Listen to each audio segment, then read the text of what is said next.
Hello. Let's turn down the tunes. Turn on the camera. Whew. Feels like it's been 10 years since I talked to you last, as that is how long the last little bit has felt. Hey, I hope everyone's holding up all right. A brief update of what we know. I don't know if you're going to be watching this live or watching it later, but as we know, right now, Michigan and Wisconsin are for Joe Biden. It sounds likely that Nevada and Arizona will go that way as well, with kind of some backdoor potential with Pennsylvania that still may go to Biden, or Georgia, which still may go to Biden. It sounds like North Carolina is not. So as of this point, it looks like Joe Biden is going to win. Now, there's a few things to address here. First and foremost, it's important to be blunt about these things and straightforward. The stuff coming out of the Trump campaign regarding vote counting is frankly absurd. It is anti-democracy. It is not okay.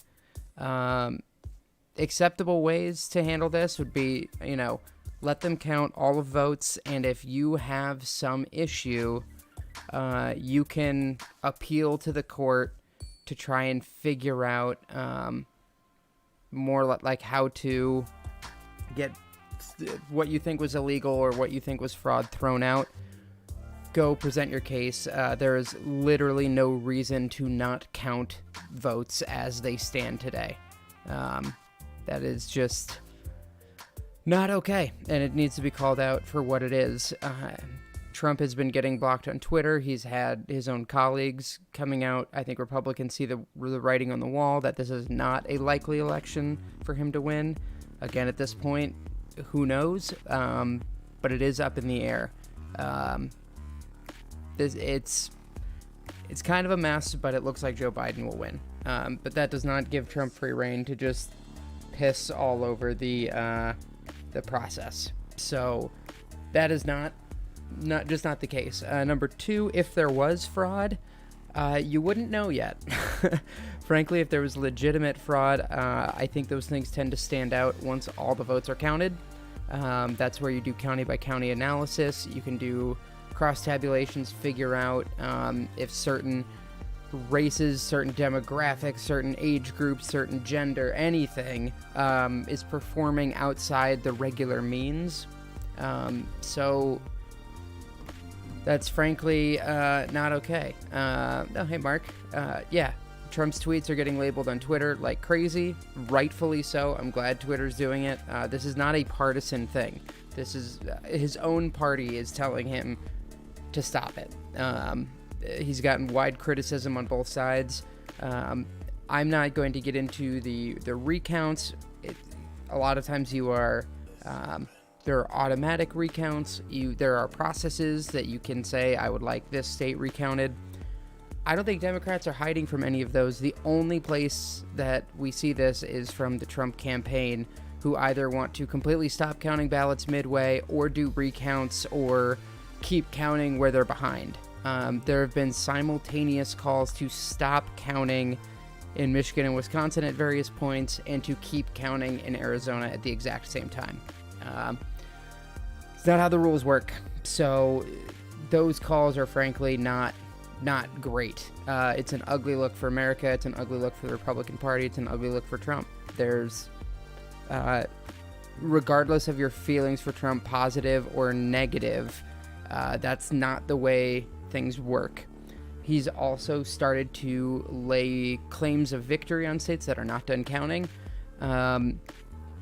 There's big questions about who actually names who the victor is. None of the news organizations do either. When they are presenting things, Fox News has called certain ones. I'm a fan personally of ABC News. They tend to be very, very, very conservative, which I think is serving everybody well right now. And yes, the I declare presidency, Gina, it's perfect. The Michael Scott clip of I declare bankruptcy. You don't just get to declare that you won. And it's very damaging. There's already been protests that they had to call the police in for. again, in other places, they may have called those riots, but they are President Trump supporters, so they are protests. So, no, thank you, actually. It means a lot. Doing my best to kind of recap a really chaotic day here. So that's what we know.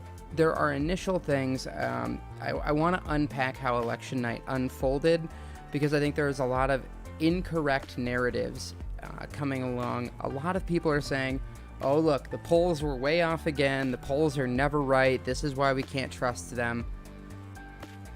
Again, we need to go back to something that we talked about. If you watch the Election Day podcast, I had Professor Doug Shaw on. There is margin of error, and a lot of these polls, like the states, Florida, Ohio, Pennsylvania, Georgia, North Carolina, Arizona, these things were within the margin of error. These were not 10 points towards Biden. These were like 2 points. So if that moves 2.5, that's a half-point win for Trump. So there are other issues. This was the exact same thing that we saw in 2018. Florida broke really hard for Republicans. Again, we talked about this on election night. Florida broke super hard for Republicans, and then nothing else really went well for them, and you had the blue wave election. Something similar happened here. A lot of people, including myself, had kind of thought, okay, Florida is going to be a good barometer. They actually found some demographic information, specifically around the Cuban community, and very specifically in Miami-Dade County. And that particular group broke really hard for Trump. And everyone's like, well, why didn't they see that? The polls. When you have very small population groups, especially when they exist in a singular county, it's very easy to miss, because they, as a demographic, don't respond to polls at the same rate that other places do. And so then you have to get your weighting just right. It's a place where the poll can miss. But that is localized to Florida only. That did not play out nationwide, again, due to the demographic groups. So, if one particular community is going to break really hard, that can throw off one thing for a state, especially a state that was razor thin anyway. Oh, thank you, Molly. I appreciate that as well. So you're dealing with these razor thin margins. Everything's within the margin of error. And yes, things again broke for Trump, but the polling error, I feel like this is going to damage like Democrat psyche. 2018, the polls were like dead on in most cases. They were actually very, very accurate that year. But 2016, major one, and 2020 now, things tended more to break. I'm going to turn down the music just a touch. Things tended to break just a little bit more for President Trump or for the Republican Party, especially we saw that here in Iowa. So I don't want people to get caught up in polls are never correct. If you're sitting there saying, I can't trust polls, you need to reevaluate what kind of information you're gleaning from polls. Polls that say Trump up by 2 or Biden up by 2 are basically a, hey, it's anyone's guess, and whoever has the better night. We still are in a situation that Biden could get 300 plus electoral votes. A lot of people seem to be hinging on like, oh, it's going to be 270 to 268. I think that's kind of the minimum right now. But there's an outside chance of Georgia, and there's an outside chance of Pennsylvania. Those are still very much in play. So in terms of the Senate race, things again broke more a little bit for Republicans, but a ton of those races were a couple of points. Like, we had just a very wide spread of very, very close races, and I just don't think people quite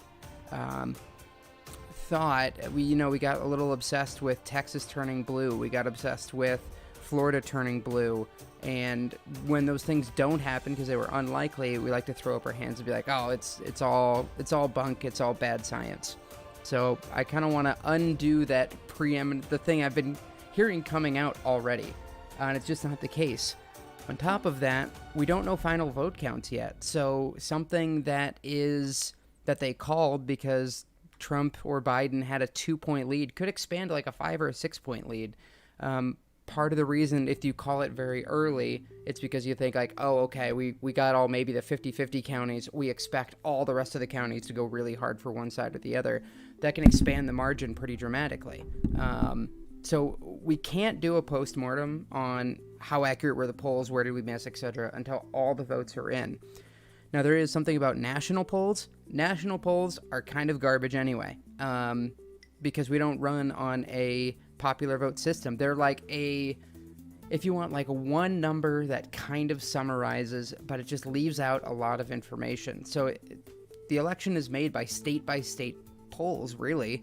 And so when you see models like 538s, they don't really use the national vote that showed Biden up, 8 points or 10 points. They don't use that in their model because it's not helpful for determining the election. If Trump's margin increases from 55% to 80% in California, he's going to blow out the popular vote, but it doesn't help him at all. So this is a lot of like long ranting things, but this is all the stuff that I've just been reading today as I'm doom scrolling, and I hope you're kind of there with me in the doom scrolling world. So just be cautious when you're looking at these things. It's going to take a long time to figure out if things went wrong, how close things went wrong. I mean, again, Florida, even though it's called, if I can pull it up here real quick, I'm going to refresh to make sure that I kind of have it most up to date, and I believe I do. So it's 96% reporting, and that's a 3-point race for Trump. That's not a giant departure from where we thought that race might be. If I go ahead and look at the forecast and pull up Florida, Florida was expected to be a point and a half for Biden.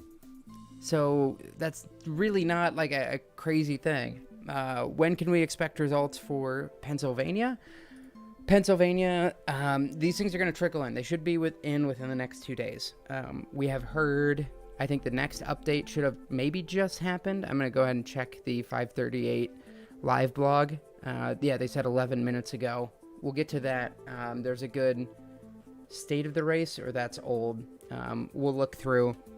Pennsylvania's just been slow as hell, and that has been just kind of the MO. Like, they kind of knew Pennsylvania's just gonna be slow as hell. I don't know what their exact counting procedures are, but it's not wonderful. So it looks like they have a new video up. I'll take that, take a look at that offline. I don't think we need to go over it here, but wanted to like put some of these things out and counter some of these narratives. I've also seen some like Twitter accounts that are going bananas about, there's obvious election fraud. There has not been any case of large-scale election fraud in recent memory, except for the one by Republicans. I think it was in North Carolina. I think. Don't quote me too hard on that. But I want to take you through this thought exercise. So there were some things they're saying like, okay, 10,000 votes in Wisconsin were all garbage and all fraud. In order to cast 10,000 votes, number one, you have to spread them across the state in ways that you won't get caught. Because again, different pods, if we think about Iowa, that's a great place. Like Des Moines is going to be very, very Democratic, but not too Democratic. So you can put a lot of votes there. We're going to say you're stealing it for Democrats. Let's just go that route. You're going to try to get it there. But you can't just go to, the District 22, my home district, and put 10,000 votes there. It'll not only blow out populations, but it doesn't fit.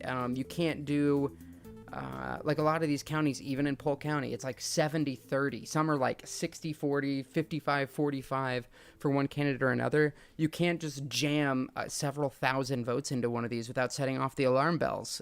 That's how that aforementioned case got caught. They tried putting it all in one county, and we'll get to the Georgia needle, I promise. But you can't just put it all in one county. It gets caught. They figure it out. So to try to mobilize a group of 10,000 people, again, assuming you get past all of the ID fraud things, you have to have 10,000 people going to those specific locations. And again, you're going to have to spread them out. So let's say reasonably you got 50. That means you're going to have 50 poll workers, 50 sets of election boards all on board to let you do this fraud, and trying to mobilize a force that big is just insane. That's like 300 plus people that would have to be involved in order to get that. So if there's any anybody saying any of these things about wide-scale voter fraud, like in the tens of thousands of votes, throw it out. It is not credible unless we see something completely different, like in North Carolina, where you can mathematically prove, look, in that case, just for example, they figured out that in one county, it was like 98% of registered Republicans would have had to vote Republican, which does not happen even in the most Republican of Republican places. And voter turnout had to be in like the high 80s or something. I think they also needed some crossover, like independent votes. Like, it was such a sore thumb. But like, that's math. So trying to like, I don't even know as a data analyst if I could hide it. That's how hard these things are. Spending time trying to figure it out, let alone executing it, is just a whole other thing.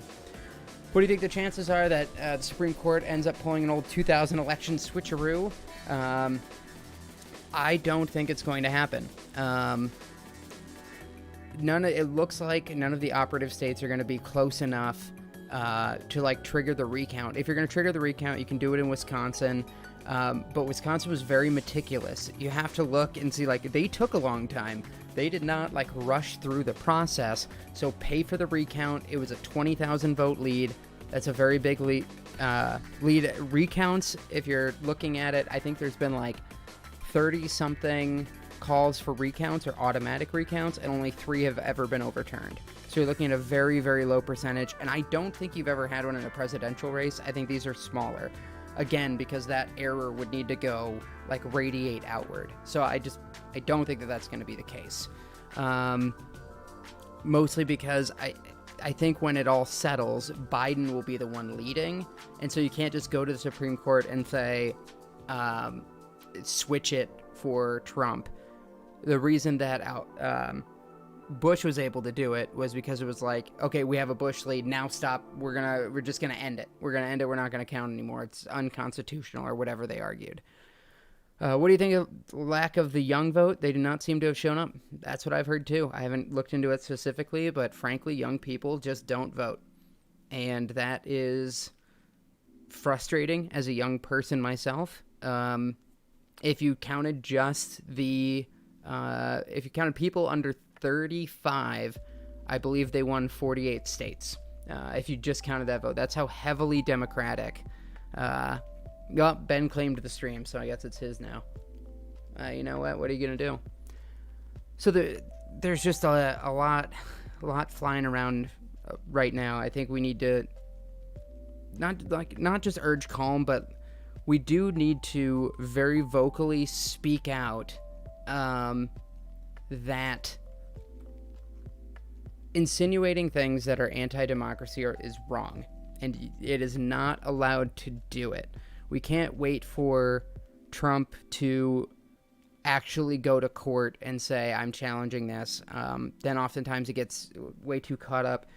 You need to like speak out now. It's like, no, every vote will count, and we are going to count all of the votes. If you have a legal dispute, you do it after the votes are counted. Wilhelmsen, no one has won yet. But it looks reasonable for Joe Biden at this point. So, that is all the things. No progressive running, so not surprising the youth stay at home. I am of the opinion, I don't like this opinion. I'm just going to go ahead and say it. I don't like the opinion. But I think the DNC chose correctly with Joe Biden because the youth vote did not show up. They also didn't show up for Bernie when it mattered in the primary either, so there was no reason to suspect they would here. That sucks. I don't like saying it, but the more I see it, the more I think it's the truth. I know people felt that they ham-fisted in Hillary Clinton, and maybe that was true. Maybe there was a little bit more enthusiasm, and that did result in kind of some blowback, but I think Joe Biden was the right choice here. It works out. What disturbs me most is that almost half the voters opted for 4 more years of Trump. And yes, and Trump will receive more votes than he did 4 years ago. More people have looked at his body of work, you can call it, and said, yes, that is what I would like to sign up for. a growing trend. I've talked about this before a little bit. I don't like that the entire Republican platform seems to have been boiled down to whatever happens, Democrats would have made it worse. It's just a crappy way to do things. There are no goals. There are no substance. There's no issues that they're fighting for. It is simply whatever is happening. Can you imagine how much I saved you from Democrats? That's been the response for COVID. That's been the response for the economy. I take heavy issue with that, not only because I think it's incorrect, but it's also not a platform. I'm a data-driven person. In order to measure anything, you have to have a baseline. So they're taking the baseline as is and then just saying, well, whatever they did was worse. It's a cannot fail conclusion. There is no way for you to say we did a bad job or we didn't achieve our goals. It is like a retrospective, I don't even know, rewriting of the history in order to say, it didn't matter what went wrong. It didn't matter how many people died from COVID. Because it was me and not Democrats, it would have been 400,000. That's not true. What does a Republican majority in the Senate mean for a Democratic president? Two things. One, Democrats still have an outside chance. Admittedly, it is small, but it is not over. There was a meme going around, don't sleep on Alaska. Technically, Alaska is still in play. I don't anticipate that happening. There are 2 runoff seats in Georgia, and they both appear, according to the initial polls, we know how those have gone. They have broken mostly for Republicans, but there's a chance that Biden wins Georgia, that he received the most votes. There's a chance there. If that's the case, they could take both of those seats and end up with a 50-50 split, in which case Kamala Harris would be the tiebreaker, which essentially gives the Democrats a majority. Absent of that, we are going to see a return to obstructionism, in my opinion. It is, again, the same ideology. It is quite simply, whatever you're going to do is bad, therefore you can do nothing. And blocking everything that you do is a win for the country. And that's where we're going to be. I don't know if I can put it any better than that. It's sad, but I think it's the truth. Because the worst thing is, it worked for Republicans. They have passed their Grim Reaper style, kill all the bills, let nothing pass. I love letting bills stack up on my desk. Is working. They won more votes. So I have no illusion that is going to suddenly go away. What do you think of the people that vote only for president, that not for local elections? Could that have an impact? Yeah, for sure. I mean, Iowa went bananas red. We are going to have a state senate that is like 36-14 Republican. That is a blank check, frankly. The House is also likely. It's not going to be quite that far, but it's one of those things. You pass something super sketchy in the Senate, and like half of them can sit out and say, "Oh, I don't know, this worries me," and then it gets passed, and then you get the House people to vote on it once, but all the discussion happened back in the Senate, and you had all the hemming and hawing. Republicans played this to perfection with their majority in the Senate. They had Susan Collins, who hem and hawed enough to keep her seat. She's still there. All of this gives me great concern and furrowed brow, and we really need to take a look at this, and then voting for it anyway was enough. So we have to be realistic about the lines that have been set, and kind of see where we can go from here. So that's where we stand at this point. We're likely to see a Biden presidency. That's nice. It is still not settled, so but I would say it's highly likely. Right now it looks like Arizona is pretty far in Trump's favor. Nevada is slightly less, but still leaning. Pennsylvania is very tentatively in Biden's favor, and Georgia is the closest. I have no idea if this is actually going to show up or not. I think so. I still have it from yesterday. Do we have it? Hang on. We'll see. We'll see if we can get it. Huh. There you go. Needles. This one just hasn't really moved. So it's still 64, tilting Biden. That's all we know.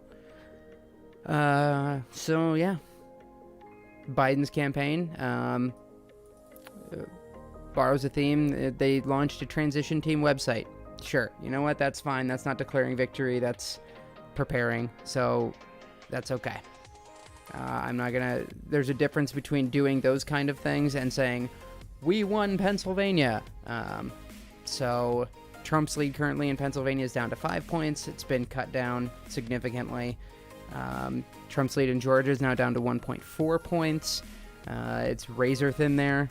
Probably going to be in recount territory, but that's where we're going to get to. Yes, sorry. Arizona's pretty far in Biden's favor. Thank you, Christian. So let me just go over again. Wisconsin, Michigan, Biden already called. Arizona, very likely for Biden. Nevada, leaning Biden.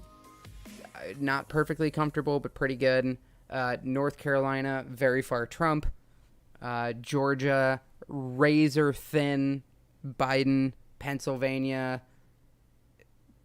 on its way Biden, but not feeling great. So the only one that Trump is favored in currently is North Carolina. That's still out there. Biden could run the table with the rest. I don't think it's likely. He'll probably drop either Georgia or Pennsylvania, maybe both. But he shouldn't lose Arizona or Nevada, at least as I understand the race.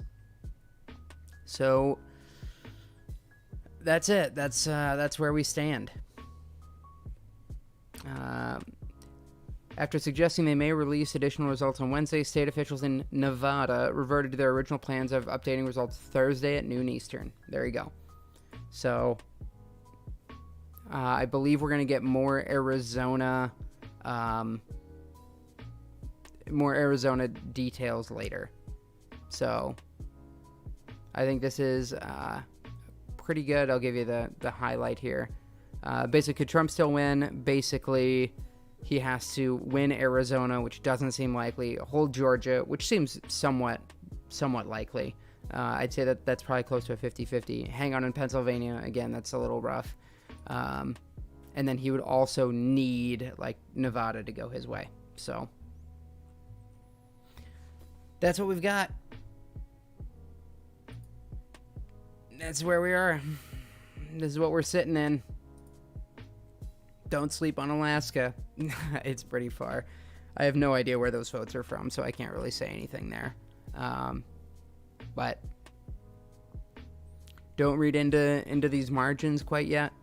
Again, mostly like Pennsylvania, this lead has been cut down. What they are counting now is very, very heavily early mail-in ballots, which heavily favor Democrats.